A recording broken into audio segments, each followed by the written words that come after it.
News First, Newsline. Any system of governance is corrupt when it is not intended to serve the best interests of the people.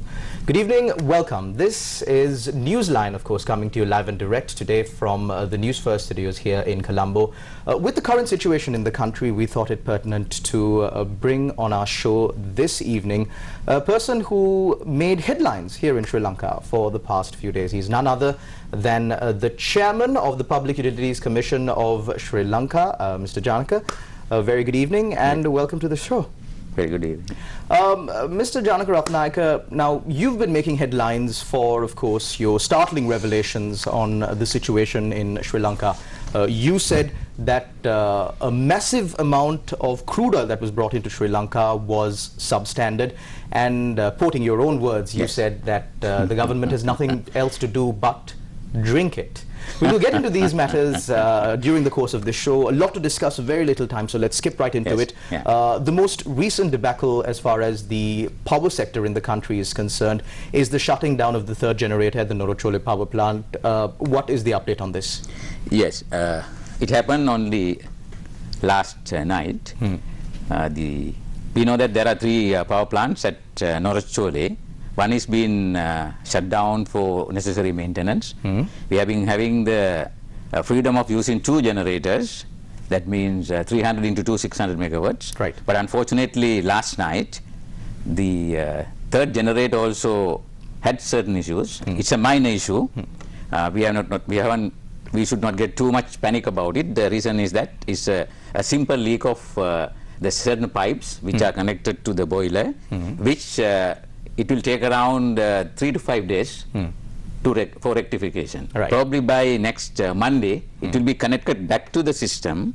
But the issue is now, how do we find this, what we lose from this the generator, almost around 270 megawatts. Right. So what we have done today, maybe I have just got we got the approval to approve the commission to buy alternate electricity from the private sector, emergency power purchase, right. Which is, like we have no other choice unless to purchase now and make sure that it will we will not go for a longer power cut. So therefore we managed to have the power cuts only for 3 hours, right. And again from tomorrow we'll having only 2 hours and 20 minutes. Right. Which have been the usual practice for last couple of weeks. Mr. Ratnayake, we will go into the technical details as to how this coal shipment or how Sri Lanka is going to face the coming few months, but let's start off with a question that people are really worried about. We've been suffering for the longest time since the April 2019 attack. People in Sri Lanka have been under much stress mentally, physically, financially, call it what you may. So during the next 3 months, it's a very important time period, New Year celebrations, Christmas celebrations, some time for the people to have some reprieve from this stress that they are going through. So, Mr. Ratnayake, first tell me, what is the best case scenario, judging by the current trajectory of the country as far as the energy sector in the country is concerned, and what is the worst case scenario? The worst case scenario would be that we'll be not having the amount of coal that we need to run these three plants at Norochole, and I've been just talking about it last week as well. We are on the verge of finishing our stock, which is at the moment is around 230,000 metric tons, right, which we need almost 5,000 metric tons a day to run these two plants. So worst case scenario is that if we run short of coal by the 4th week of October, we may have to go for minimum of 10 hours power cut. Minimum of 10 hours. Yes. Now, if you take the case of today, what happened, we lost almost 300 last night. We had to go for emergency power purchase. Emergency power purchase means we have to spend more money to buy necessary the fossil fuel, right, and generate power. The best case scenario is what we are undergoing now. We are looking at maybe less than 3 hours power cut for next couple of months or maybe years to come, unless we probably get more and more the power generation or maybe the plants into the system and make sure that maybe next couple of years that we will not have this trouble. Right. Mr. Ratnayake, now let's move on to the startling revelation that you made, and you got into a little bit of a spate as well with the Minister of Power and Energy. There were words exchanged, there were views expressed on contradictory to each other. You said, let's start off with your statement. You said that a massive shipment of crude oil that was imported into Sri Lanka, spending a substantial amount of the dollars that are currently scarce in the country, is completely useless. Quoting your own words, you said the government can do nothing more but drink it. What is the meaning behind this statement? What is the true what happened situation? was, like, if you look at the last 2 crude oil imports into the country, they have got a brand, they got Ural crude oil, which is very cheap in the world market. If you look at the rates today, it is in the range of like $60 to $70. We do not know the price that we have paid, but it is maybe in the range of 100 to 105, with almost maybe $25 to $30 premium a barrel. Right. Now, so the PUCSL has no control over the price? We have no control, but no regulation on that? No regulation on that, but what happens is, like, why we come into the come to talk about is that, you know, if you look at CB is the largest fossil fuel user in the country. Right. And we use, you know, a huge amount of tonnage of furnace, diesel and naphtha, and we generate power. So what happens is, when they get the wrong mix of maybe crude oil, what happens is they are unable to produce the better quality products. Naphtha, furnace, and even I heard maybe the petrol that they have produced now is, you know, with around 82 octane. Right. So our minimum requirement is 92. Right. And again, if you look at the furnace oil, we need to have the sulfur content of around 2%, but this particular, the output is with 3%. And if you look at the naphtha also the same scenario. But what we need to be done now, we need to probably mix with, now say if you want to get octane 82 into 92, we need to probably mix with octane 95. Right. And political hierarchy says this is a value addition. Right. And it is not basically value addition. Value addition is that you add value to certain products and services. But what happens here is that you are bringing expensive diesel and high quality octane and dilute with the substandard products like naphtha, furnace oil and petrol, in order to make sure that they probably pass the minimum requirements. So government has to spend more money to do that. Now if you look at the price that we are buying, CB buying the furnace oil, around 2 weeks was rupees 320. Right. Now since they need to dilute this with diesel, now they raised the price up to 385. 320 to 385. 65 rupees. Now who has to pay this end of the day? The innocent consumers has to bear this cost. Mr. Of the mistakes that the entire system is undergoing now. So, Mr. Ratnayake, you made an interesting revelation. You said that the petrol that is being distilled from this crude oil shipment that was brought into Sri Lanka, which is of substandard quality according to you, will be 82 octane petrol. So, wouldn't that pose a risk to the consumers as well if this petrol is issued to the market? It has not been issued, and again, I think it's a good point that you came out. Now, say, there has been many complaints to PUCSL for last maybe 2-3 weeks by the users of petrol and diesel in the country, because we regulate that also up to some extent. So we have taken immediate action to make sure that we collect samples from all over the country and make sure that necessary tests will be conducted and it will be revealed to the public again maybe within next couple of weeks. So we have got many complaints from the users of the fuel from the country, all over the country, including Colombo 7 or maybe Horo Patana, Kandy, and every place they have complained to us. Right. So then there is, or probably could be, there is the potential for the petrol or the diesel that people use in this country to be of a substandard nature, and these will cause damages to the engines of these vehicles. It may be not the output of this particular crude oil shipment, but in general I am talking about, there are many complaints. We are really looking into the matter now. Right. So for a person who is watching this show right now and maybe thinking that the Minister of Power is doing a good job because we used to have about 15 to 10 hour power cuts, and now it's gone down, of course, to 2 to 3 hours. And then maybe, see the statement that you made regarding this crude oil shipment to be having maybe some political motivations behind it. How would you respond to such a person? No, I think there's no political motivation. I think with the current situation that we are undergoing, with the problem with our economy and the finding the forex or maybe the foreign exchange to purchase this, I talked about it this as well, but certain individuals and companies are trying to make undue advantages with profit orientation. Right. So I call it corporate greed, without looking at the benefit of the masses over here. Now we are going through a huge problem at the moment with regard to our economy and the other areas. What happens is, like in the situation like this, and even these people who are engaged in these businesses, they should probably be more ethical and conduct their businesses where the we will not have maybe additional problems almost on day-to-day basis. Now you look at maybe last few days, we were talking about the wrong import of crude oil. Now we are talking about substandard quality of the output of refinery. Then we are talking about the coal imports. So we are the entire economy has been mismanaged. I usually call it not mismanaged. There is no management, proper management. There is no management. No management. There should be management to mismanage. But I feel if you look at certain scenarios, no management at all.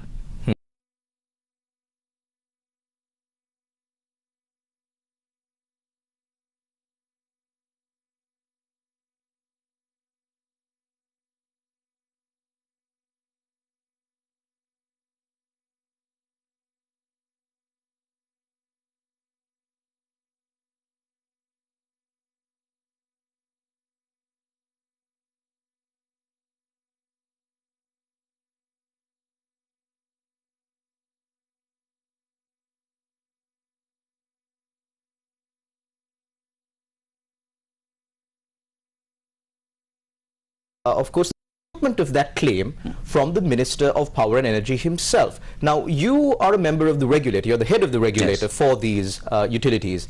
And as in your position, in your capacity as the head of the of this regulatory body, you too are part of the management system. So wouldn't it be counterproductive for you and the minister to be on two different ends of the spectrum? And it almost seems like a tug of war. No. If you look at today, we had maybe 2 or 3 discussions. Right. We had very constructive discussion today, because now in a situation like today, we need to purchase emergency power. Right. So to purchase emergency power, Commission should give the approval. Right. So we had a very fruitful discussion and we agreed mutually, and we managed to resolve the issue. Right. Now to the media, of course, you see as a tug of war, but we are in constant communication, and I have my opinion, he has his opinion, but we seems to have maybe different opinion. But Mr. Ratnayake, when it comes to this crude oil shipment that was brought into the country, now we know we have a history of paying for things that are substandard, or sometimes paying for things that don't even come to the country. There was a shipment of organic fertilizer. We paid $6.9 million US. They said that is not compensation, we'll get another shipment, but all of those were lies. Now, on this shipment, at least for me, it appears to be a same incident. We've imported substandard crude oil, and according to what you say, the government can do nothing more than use it as water or something and drink it. But in this matter, one person is right and one person is wrong. Did the minister, during your discussions, concede to the fact that this crude oil shipment is substandard? No, we did not talk about the crude oil shipment, but I exchanged certain ideas with him with regard to the imports of refined products as well. That is diesel, petrol of 92 and 95, diesel of super and standard one. Now, if you look at the minister's tweet message, now the pricing, the formula that they have done is completely wrong. I mentioned this almost 2 months back at the COP meeting as well. And now, when you say formula, the formula for pricing of diesel. Now say petrol and diesel. For example, now this is the tweet message of the minister. And if you look at, now we import petrol 92 at $120 per barrel. And 95 we are importing at 102 per barrel. Now 95 is more expensive than the refined product. Right. We are paying almost $20 more for 92 octane. For 92. And if you look at the premium that we pay, we are paying a premium of $22 for 92. We are paying a premium of $3.8 for 95. So if somebody is thinking logically, a person might, if a person thinks logically and rationally, you do not import 92, instead you import 95. It is $20 less. And again, when it comes to the super diesel is $10 more expensive, cheaper than the standard auto diesel. And what on earth, I do not know.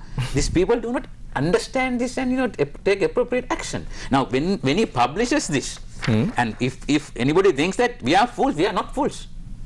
Sri Lankans are very literate. Our literacy is very high, and we are not ignorant. We can understand this. Now, see again, if you look at this was revealed some time back also.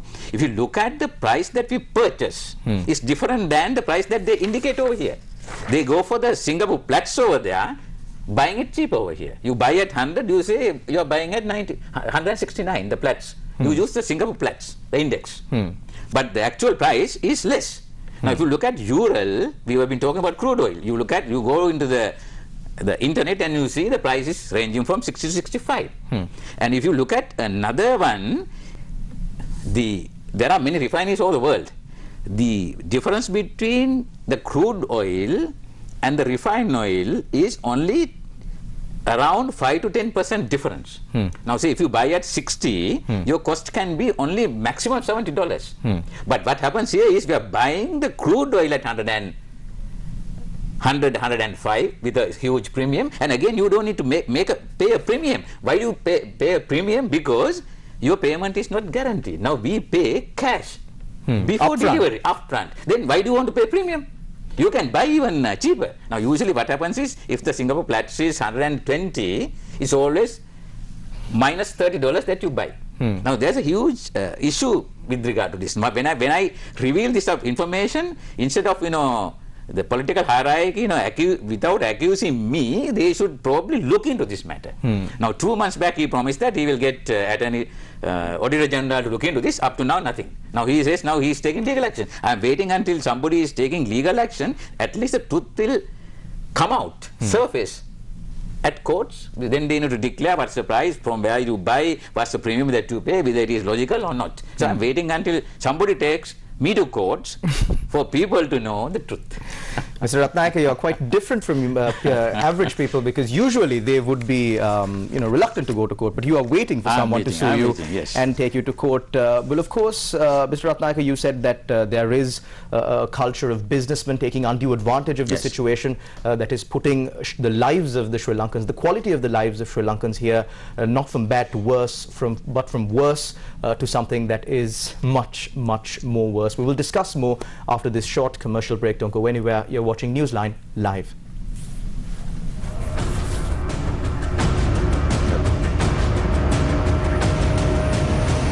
News First, Newsline.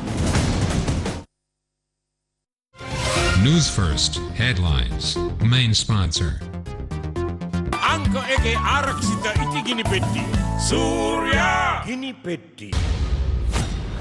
Lower level discussions with China on debt restructuring have commenced, says President. Another generator at the Norachole power plant fails. Scheduled power outages extended to 3 hours. Crude oil stocks are substandard. Sulfur composition in furnace oil consignments too high. Thermal power plants also in crisis. Did an SLPP Pradeshya Sabha member betray his party? Tensions flare at the 4 Gravats Pradeshya Sabha.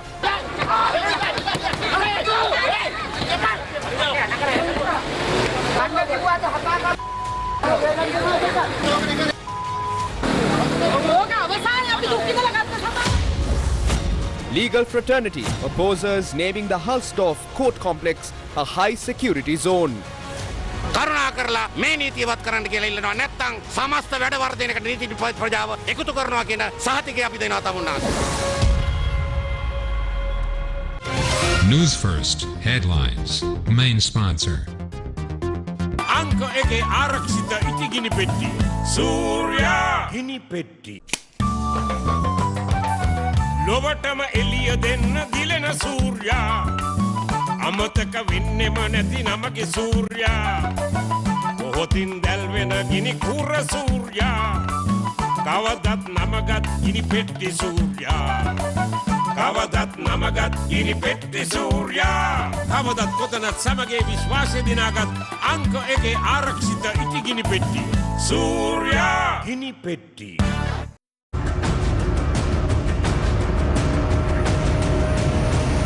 Newsfirst, Newsline.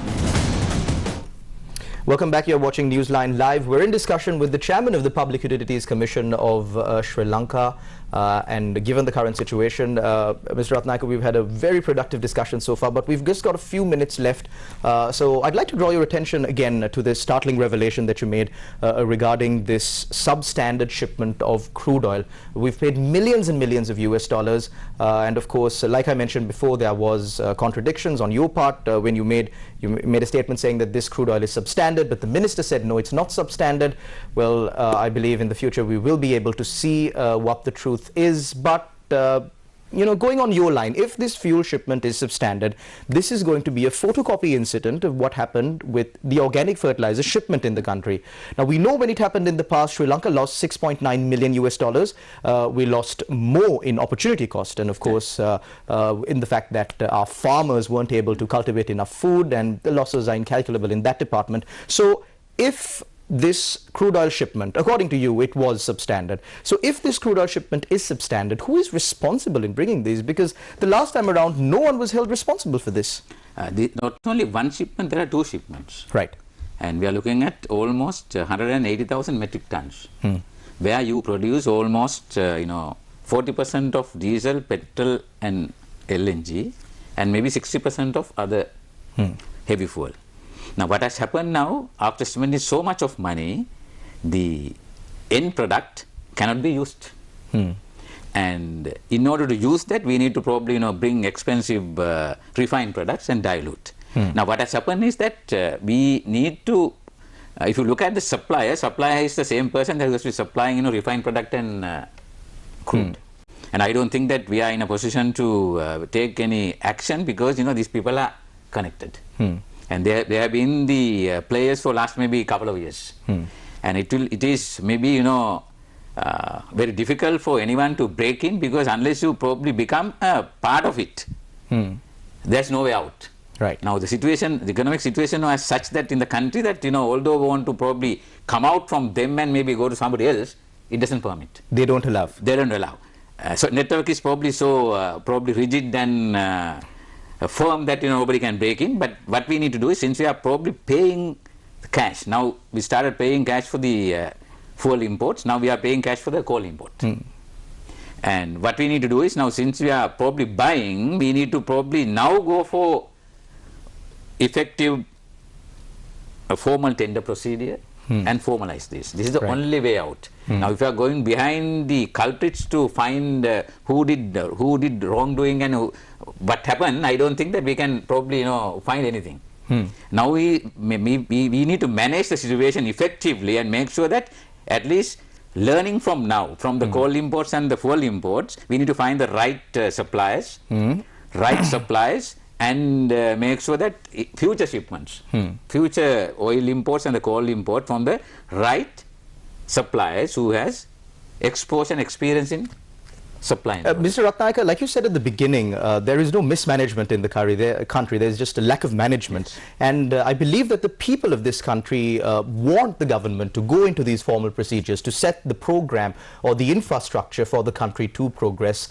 And formal tender procedures, although is mandated in Sri Lanka, does not happen too often. It's mostly spot purchases that happen these days, emergency purchases as they call it as well.